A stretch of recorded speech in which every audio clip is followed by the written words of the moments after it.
3 of this course, and we've been trying to unfold things that have to do with wave functions, operators, because we are trying to find a description for the properties that atoms have, and we have somewhat concluded so far that classical mechanics won't do it for us, and we need something else, and that something else is called quantum mechanics. And the sad thing for us is that quantum mechanics works a little differently from classical mechanics. So what we're trying to do is to kind of do two things. One, what is this framework of quantum mechanics? What is so different about it, and how should we start working with this framework? And second, what does it all mean? Okay, because the framework is nice and stuff, but we would like to understand why are we doing these things. So today we are continuing what we were talking about on Wednesday, which is something that has to do with operators, wave functions, and we also mentioned something that's called a complete set. Do you remember that part? Okay, so because we'll come back today and the many days after. Before I do that, I'd like to give you a little bit of a sense of what these operators stand for and what they will help us do in the end.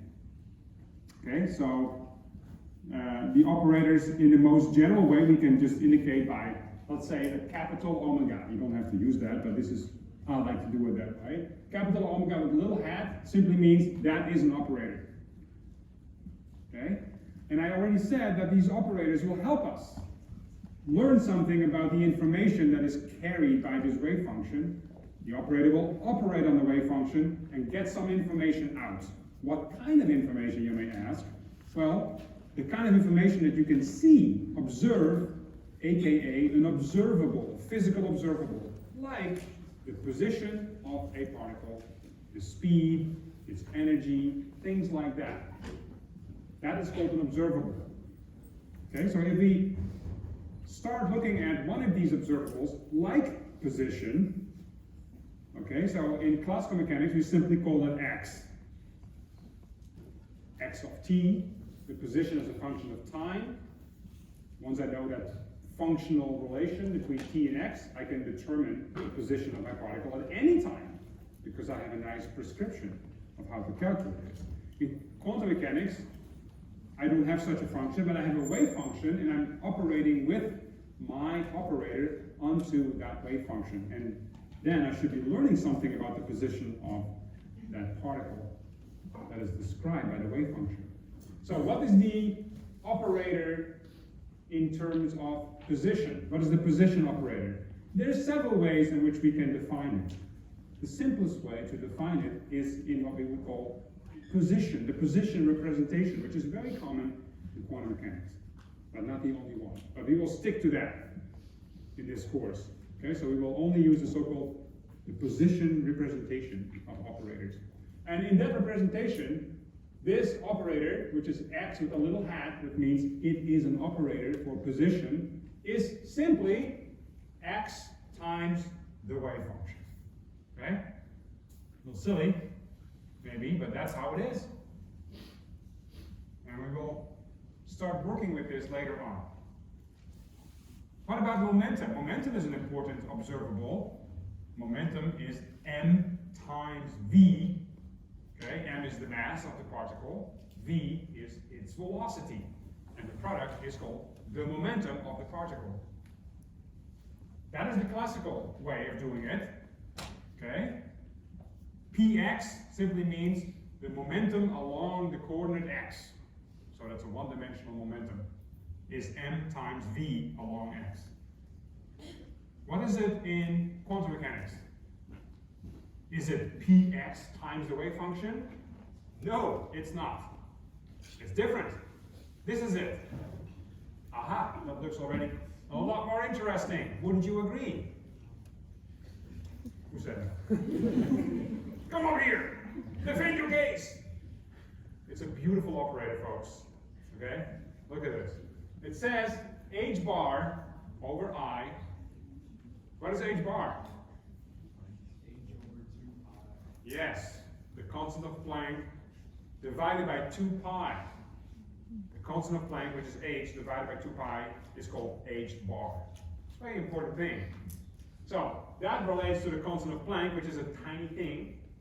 And the constant of Planck also tells us something about when quantum mechanics is actually at play. Okay, so when it's actually relevant. So when h bar is relevant, quantum mechanics is relevant. And in this case, if the particle will be an electron, and this operator really tells me that this is something quantum mechanical. H bar over I is of course the complex number. And then the first order derivative with respect to x. That's it. And then the wave function follows after that. So what I do is, I take the first order derivative with respect to x of the wave function and then multiply the result by h bar over I, and then I should be getting something that has to do with momentum. Right?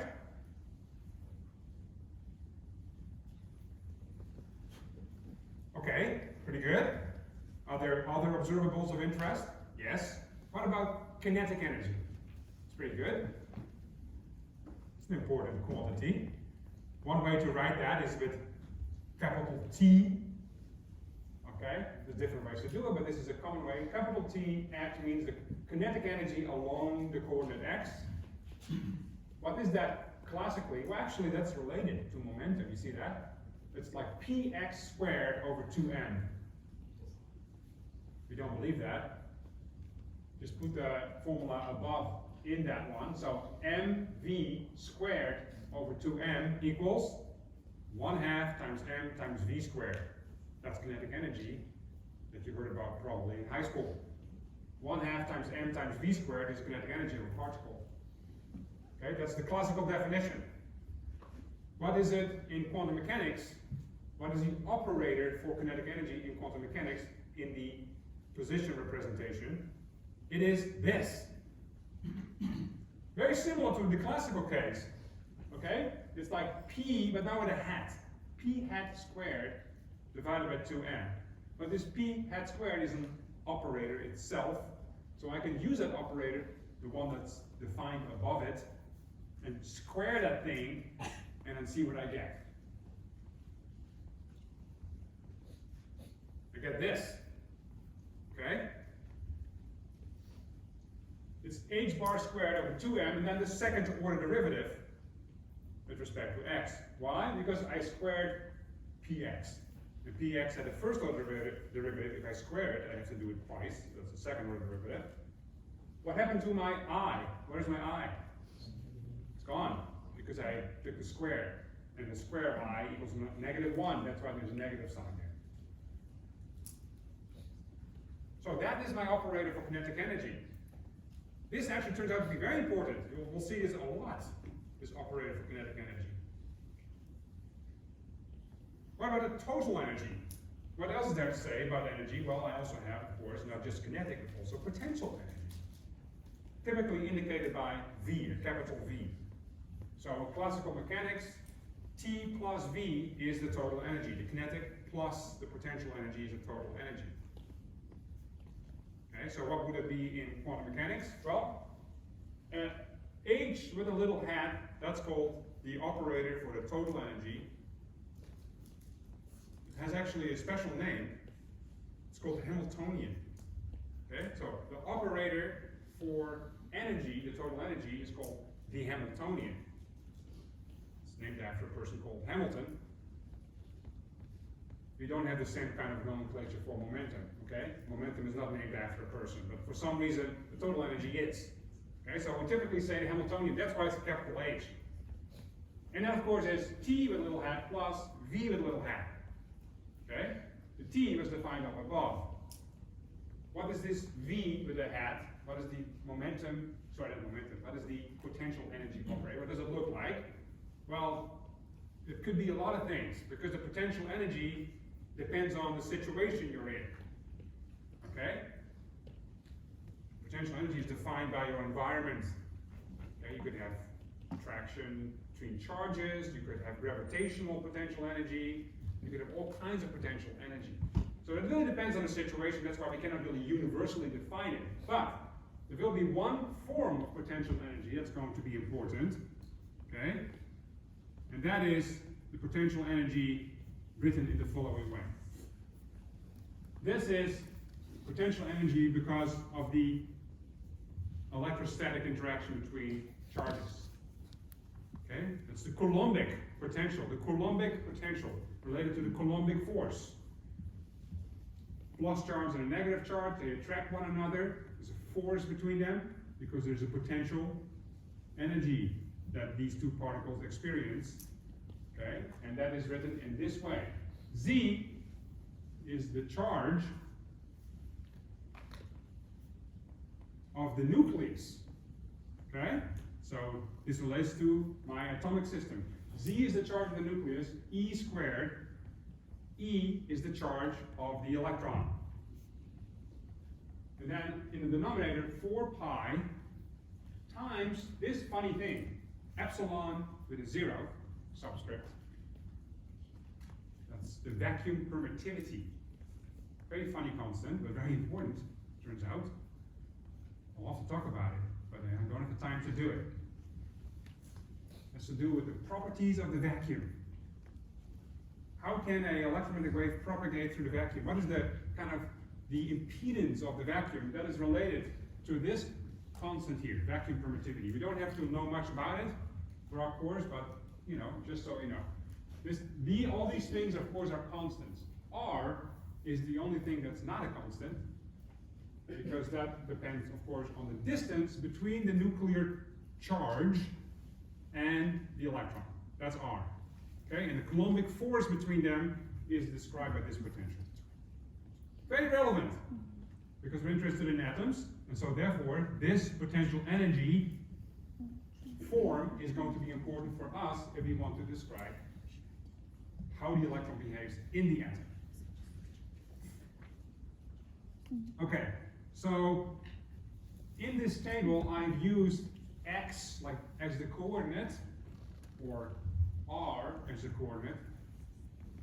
That's a distance, but that's not really a three-dimensional thing. So how do we write the operators in 3D? Well, let's do that for the Hamiltonian, the total energy operator. Okay, so I'm going to just replicate the constant, h bar squared over 2n with a negative sign, and then I'm going to write those derivatives for all coordinates. There's 3 of them, of course, x, y, and z. So that is what it looks like, what the kinetic energy operator looks like in 3 dimensions in a Cartesian coordinate system, x, y, and z. And then, of course, I have to add my potential energy operator, which depends on the situation. But I can substitute this guy in there, where r, of course, is the distance, and the r can also be defined in terms of x, y, and z. And a very short way of writing that whole thing is this. Okay, so here's a constant again, and then all these second-order derivatives together is indicated by this so-called del squared. Okay, so when you see this little funny thing, this triangle upside down, then that's called a del squared, and it stands for whatever is between these parentheses. Okay. Pretty cool.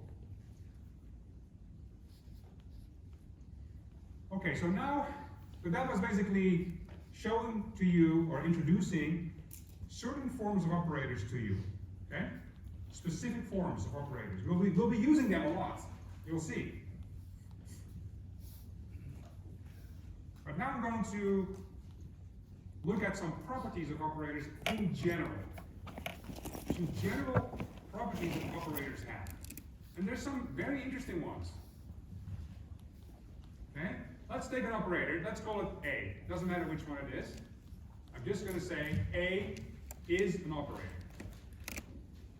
And B is also an operator. And they're not the same. Or they don't have to be the same. So, what I'm doing here is I have A, that's an operator, and then I'm having another one that I'm multiplying to A. So A times B. So what if these two operators together, the product of these operators, operate on a function, on a wave function? I'm just going to call it f. On any given function, f. How should I think about this? Well, I could do it in this way. I could say, well, A is operating on whatever comes out of the operation of B on F. So I'm going to first operate with B on F, and the result is what I use to see what happens when A operates on that. So A operates on the result of B operating on F. Okay? What if I do it the other way around? What if I have first B on the left, then A, and then F? Well, that should be the same kind of logical flow, namely, B is going to be operating on whatever comes out of the operation of A on F. All right? So now, I'm going to do the following. I'm going to say A times B operating on F, and from it, I'm going to subtract the result of B operating on A F. Okay, so I'm going to subtract those first two lines on this slide. I'm going to subtract them from one another. So what does it look like? It looks something like this. This is a funny way of writing the same. You see these brackets? It says A with a hat, comma B with a hat. Whatever is between the brackets is basically what is written on the other end, on the left-hand side. In other words, it is AB minus BA. AB minus BA equals A, comma B between brackets. That's just the definition. It's a short way of writing it. So whenever you see this short way of writing, you know it means that. Okay? That's it. Why would I define this? Why is it interesting? You'll see. Actually, this simple thing has some major consequences for us. You can say some really dramatic things. All right, so let's have a look at what we can do with this. So this is the definition. Once again, same thing. That's the definition of this short way of writing this difference between AB and BA. Actually has a name. This whole thing is called a commutator. A commutator, that's the name of this thing. And the commutators, again, play a fairly prominent role in quantum mechanics. Operator quantum mechanics. So, let's do the following. Let's say A is operating on a function. But I'm going to make the function a little bit more explicit. I'm going to say this function is for sure an eigenfunction of A. What does it mean? That means that it will produce a constant, little a, times the function again. Because that's the definition of an eigenvalue equation. That's what we talked about last time. Okay, so what about B? Well, B can operate on a function. And if that function is an eigenfunction, then of course it will produce B times the function again. Okay? So, I'm just writing down basically the eigenvalue equations for each of these operators. Question. Are the functions fa and fb the same or not? Or are they different? In other words, the eigenfunctions of A, are they also eigenfunctions of B?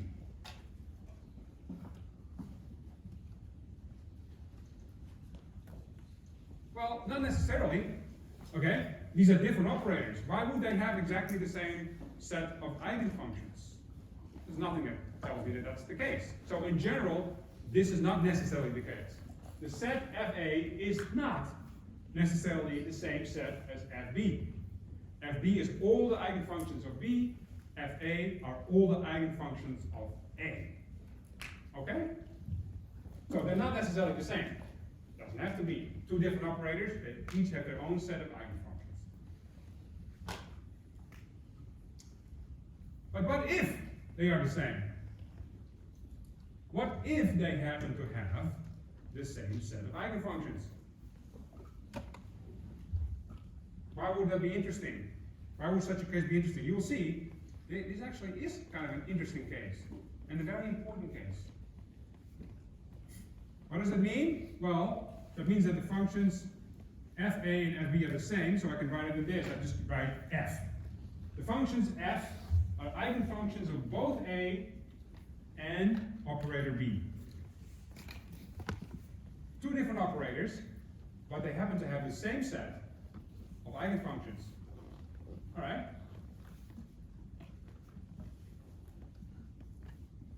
Then what is the commutator in that case? Okay, so what if I have a set of f, and this set of f are basically eigenfunctions of both a and b. So I'm going to see what comes out. We're going to see what is the commutator in that case. So let's calculate that. Let's write it out explicitly. So I'm first having b operating on f, and I know what it is because when b operates on f, it generates an eigenvalue which I call little b. Okay? And then the second part, that's the second term, is a operating on f, since f is also an eigenfunction of a, it produces again a constant, a different constant that I call a, all right, times a function again. All right, that's good. Am I ready? No, I'm not done yet, because there's still operators in my equation. So, but I can work with that, because I can move the constant to the left in each case. The operator will only operate on the f part, not on the constant part. It's just a multiplication. So, a is now operating on f, and the second term, b is now operating on f. That produces kind of the same result. Because when a operates on f, it produces a little a times f. When b operates on f, it produces a little b times f. In other words, I get this, ba minus ab times f. Okay? Well, BA and AB are the same. They're constants. It's going to be 0. 5 times 6 minus 6 times 5 equals 0. And therefore I get 0. Yes? If it didn't equal 0, it would be a non-commutator, right? Well, I'm going to tell you how to think about this right now. It basically tells me that the commutator of A and B is going to be 0. The commutator of A and B is going to be 0. Okay? That is the result. Now, in quantum mechanics, we will say the following. If that is the case, if the commutator between two operators is 0, then these operators commute. Doesn't mean that they sit in the car and go somewhere. This is just the way we call it. We say these two operators commute. These are commuting operators, A and B. Why? Because they have the same set of eigenfunctions. Okay. So when two operators commute, which means that holds, then they have the same set of eigenfunctions. Okay. Good to know. Alright? What about the other case? What if it is not 0?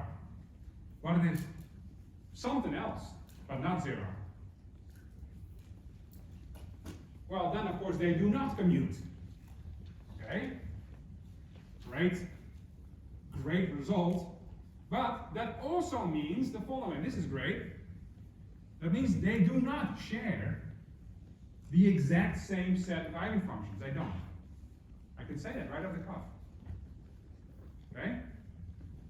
The set of eigenfunctions of A is not the same set as the eigenfunctions of B. They're different. Alright.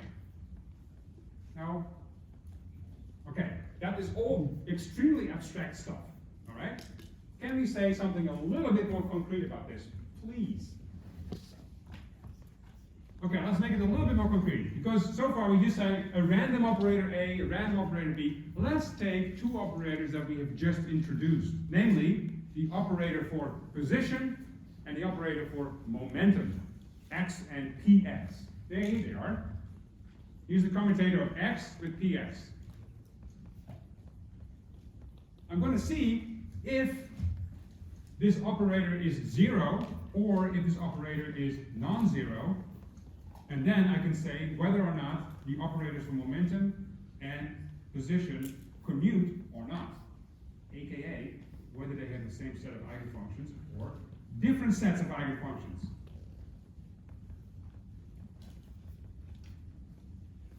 Can I calculate this? I don't know. Let's see.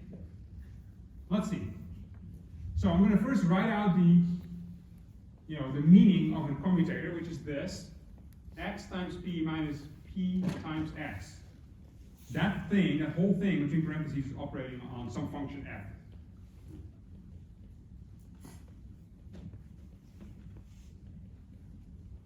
Okay, so what is the next step? The next step is I'm going to plug in the functional forms of these operators that we just introduced on the first slide of this lecture. Okay, so for the first term, that is going to be x without a hat, because the functional form of the position operator is just x times something. So that's x times something. The something is going to be px. Px is that, h bar over I, and then the first order derivative.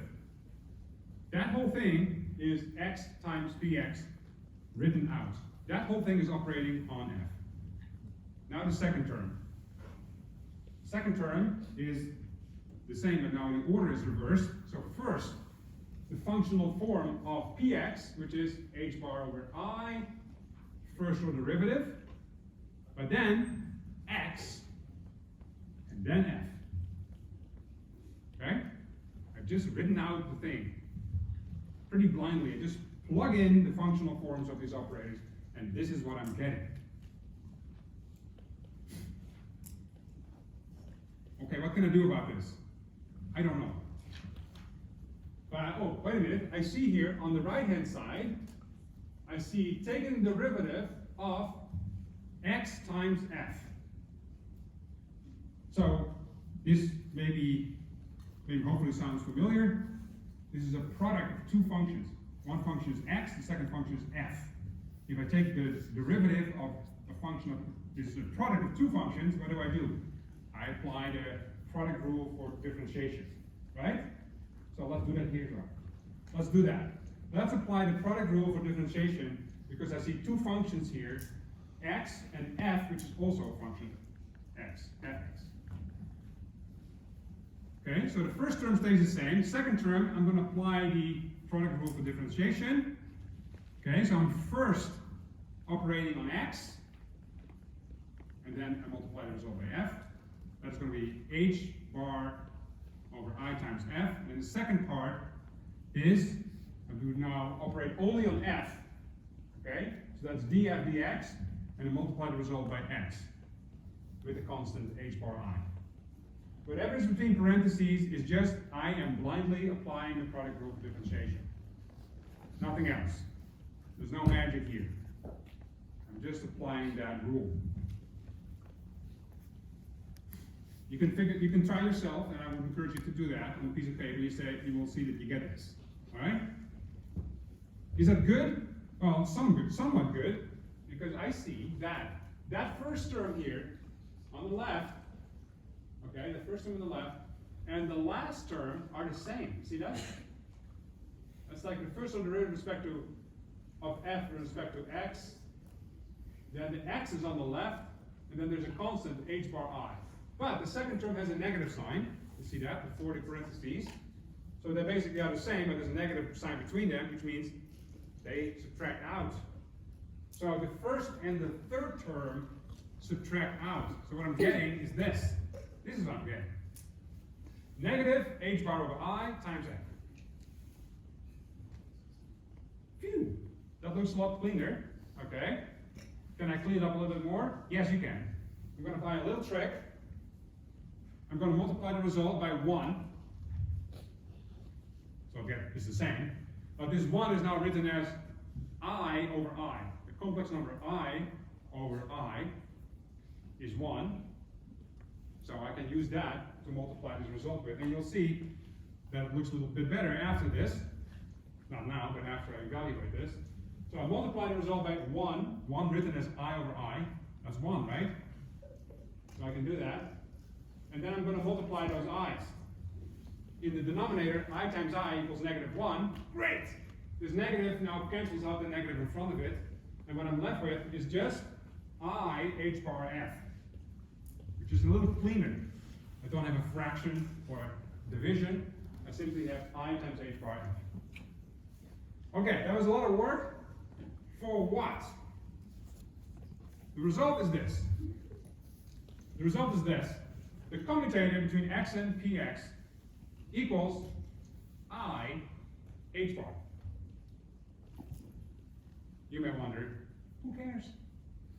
I say, you must. You must care, folks.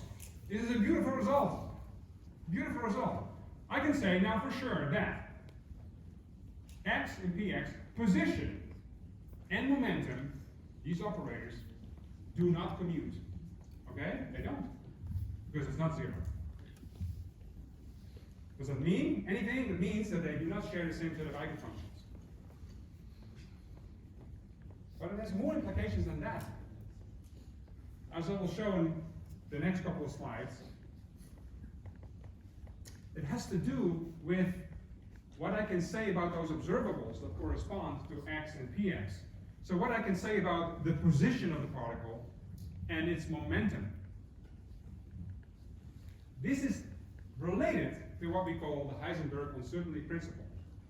The Heisenberg uncertainty principle tells us that there are 2 observables that you cannot know with infinite accuracy at the same time. There is an uncertainty between these observables. If you know one very well, the other one loses some of its determinism, and vice versa. Okay? And that's related to this result. The observable of x and the observable of momentum, there is an uncertainty between them. Because these operators don't commute. That is actually a really important result in quantum mechanics. Quantum mechanics tells us here already that something funny is happening between 2 things, position and momentum of a particle, of a quantum mechanical particle. It says that you cannot know with infinite certainty both of these observables at the same time of that particle. That is odd, because in classical mechanics we don't have that to the same extent. We don't have that, because you can know the momentum of a tennis ball and its position at any time. There's nothing that prevents you from knowing the exact number at any time if you know the functional descriptions. But here in quantum mechanics, things are a little different. And this commutator tells that to us already. Okay.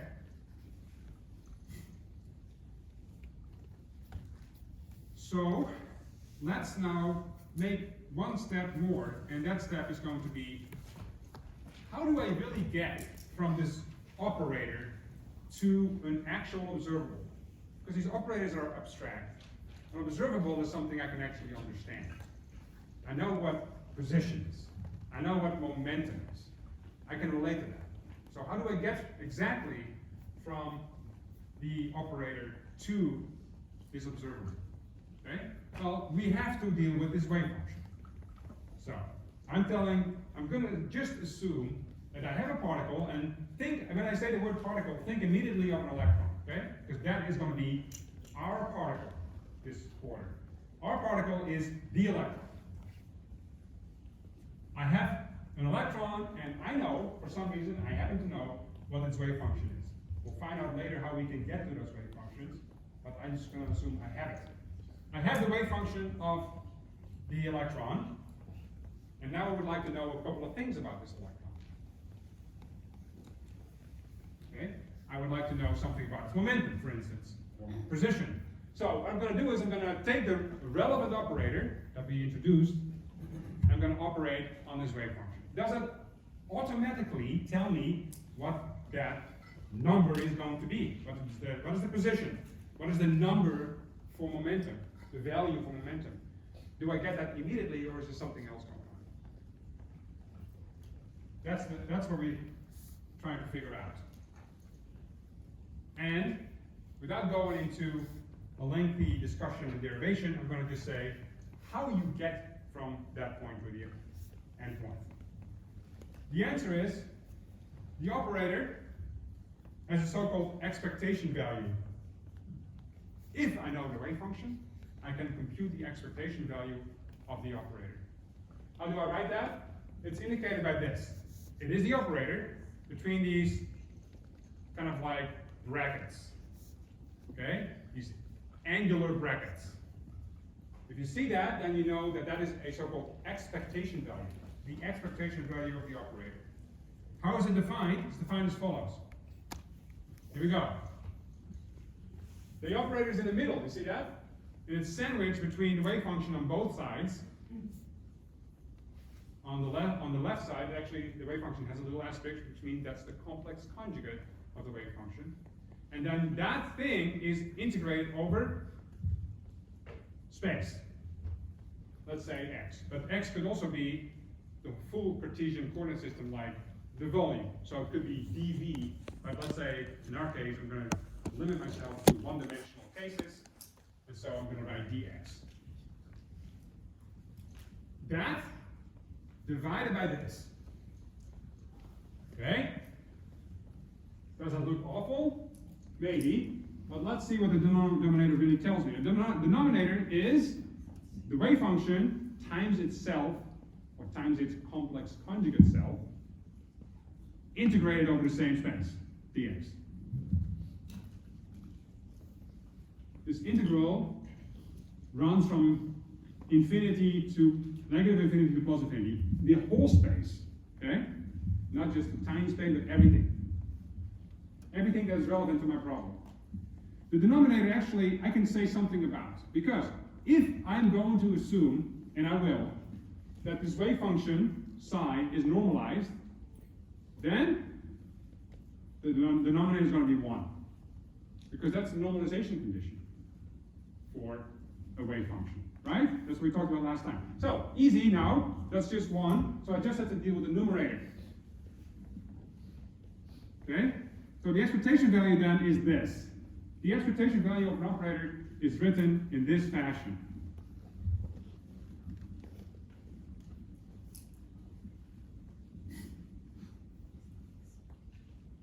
Okay, so Go back quickly. it says if the wave function is normalized. Okay, so let's consider two cases. I'm going to consider just two cases, but these two cases are going to be important, and they relate to what we just talked about with these operators. The first case is if this wave function that I'm having, I have a wave function, I said, of the electron.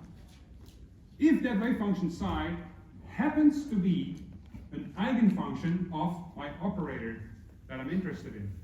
For instance, I'm interested in the position of my particle, electron.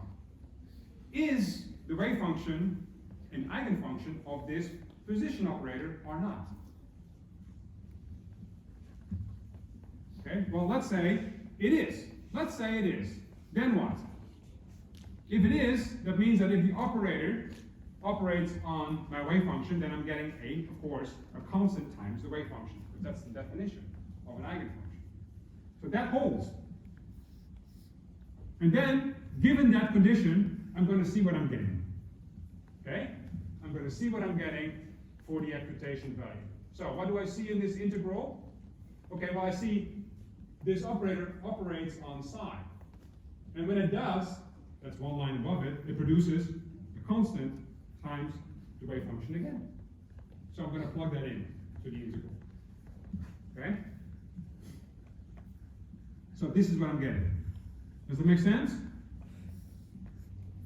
What I plugged in is omega operating on psi, that is the last part of this integrand, is nothing but little omega, constant, times the wave function again. This constant I can take out of the integral, and what I'm left with is that. Is that a good result? Yeah, pretty good. Because the last part, is integral, is a normalization condition, equals 1. So, what I'm getting is omega, a constant, which is a value. It's one value. If, but only if, this wave function is an eigenvalue or an eigenfunction of the operator that I'm interested in, then this expectation value is one well-defined value. In this case, omega. So omega could be anything. It's a number. It's a real number. Okay? So that's good. So, if this is the case, let's say if it's an operator for momentum, and I know the wave function, I can know what the momentum of this particle is. With very high precision, I have one value, and this is the answer. The answer is, let's say, 5. Okay? Good. So the momentum has a value of 5 of the particle. That's a great result. But of course, you already realize that that's not the only way that is relevant to us. Because it's not always the case that your wave function is going to be an eigenfunction of your operator of interest. It doesn't have to be the case. Okay? Let's say my operator has these eigenfunctions. Phi, the functions phi. This set of phi is the set of eigenfunctions of my operator. And this set of phi is not exactly the same, or doesn't have to be the same, as whatever psi is. Okay? But what I can do, and this is what goes back to our last lecture, I can say, well, if this is a complete set, I can always write any function in terms of a linear sum of the complete set functions. That's from last time. So I can write psi in this form.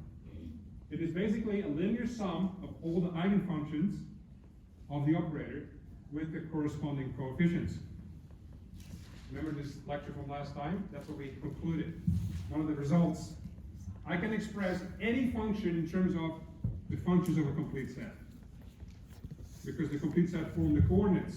I can find any point in the coordinate system in this way. So the last thing I'm going to do then is I'm going to take that definition. I'm going to take this definition of my wave function here, and then calculate the expectation value for omega.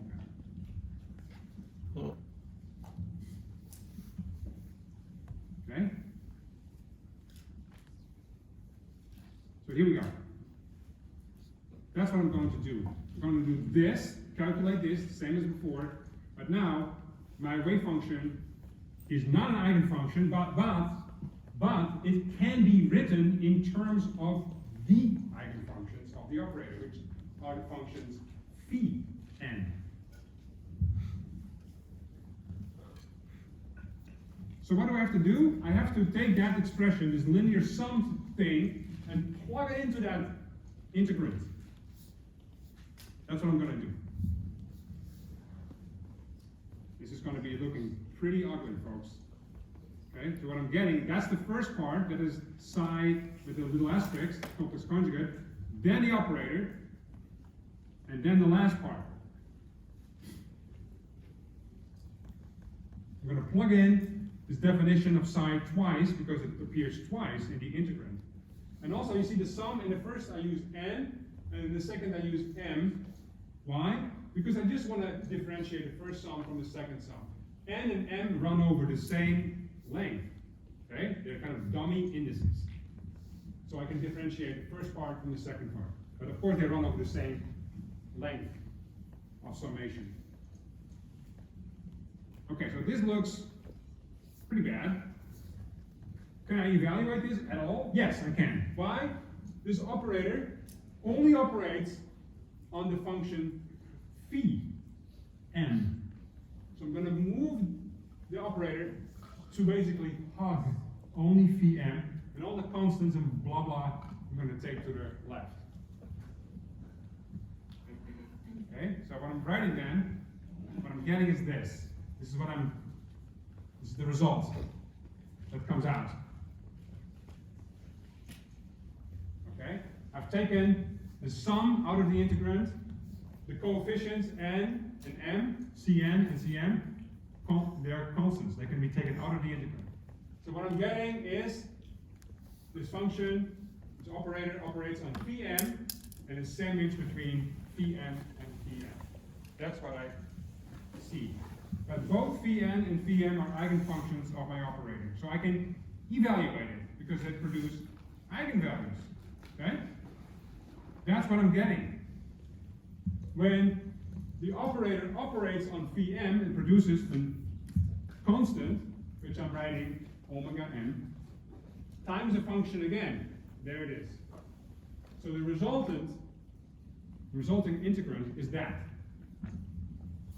That integrand I can actually say something about, because it is the integrand, or the overlap integrand of two functions from the same set. It's an orthonormal set. So this result is going to be 0 unless n equals n. Then it's 1. Okay? That's the same result from last time. This integral equals 1 when n is m. Otherwise, it's 0. That's good news. Okay? That's good news. I can write it as in the following way. This whole integral is summarized by this called Kronecker delta. Delta n m, meaning this function is 1 when n equals m, otherwise 0. Okay? So that means that n equals m. That's the only thing that remains from the sum, from the summation. Okay? So what I'm getting is, I lose the summation over m, because n is going to be the same as n. And that means that I get Cn with an asterisk, Cn again, times omega n times 1. That's the result. I can make one more simplification, and that's this. So Cn complex conjugate times Cn equals this. Okay? That is the result. Now, very briefly, what was the result of the first exercise, which was when psi is an eigenfunction of the operator, then what I found is just one omega comes out, one strict value. Let's say momentum, I get one value of momentum. Here, I do not. Here what I'm getting is I get a whole sum of different omegas, of different momenta, times weighting factors in front of them. This is what we call a weighted sum. A weighted sum of different outcomes. A weighted sum of different momenta. Some momenta are very likely, some of them are less likely. Okay, so I can interpret this as a so-called probabilistic sum of possible outcomes. So instead of having one outcome, I have a whole series of outcomes written as a probability.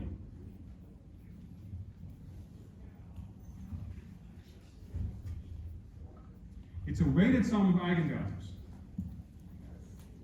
Okay? So even though this could still represent a single value, but it is a single value that is the weighted sum of a whole bunch of different possible momenta that the particle can have. Very different outcome, and we'll get to this on Monday. What does it all mean? To be revealed then.